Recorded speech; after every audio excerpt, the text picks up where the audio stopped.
C'est une petite case que l'on coche à quasi chaque utilisation d'Internet. Je consens au partage de mes données personnelles. Mais pourquoi ces plateformes veulent-elles nos données? Et à quoi peuvent-elles leur servir? Les données personnelles, c'est toutes les informations mises en ligne qui permettent d'identifier une personne. Une adresse, une liste de contacts ou simplement l'expression d'un centre d'intérêt. Recoupées entre elles, les données permettent d'établir un profil. Une personne mal intentionnée peut ensuite usurper une identité et utiliser ses données bancaires ou médicales.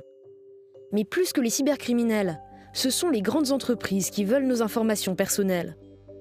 Réunies dans une vaste base de données, elles leur permettent d'établir un meilleur ciblage publicitaire et donc d'influencer nos achats.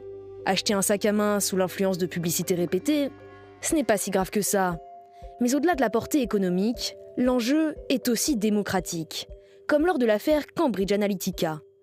L'entreprise a collecté les données de millions d'utilisateurs pour tenter d'influencer les élections américaines.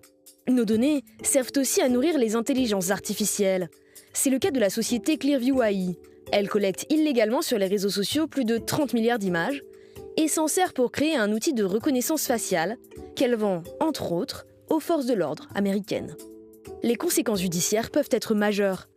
Après avoir simplement posté une photo de famille sur Instagram, des citoyens lambda peuvent se retrouver dans les fichiers du FBI.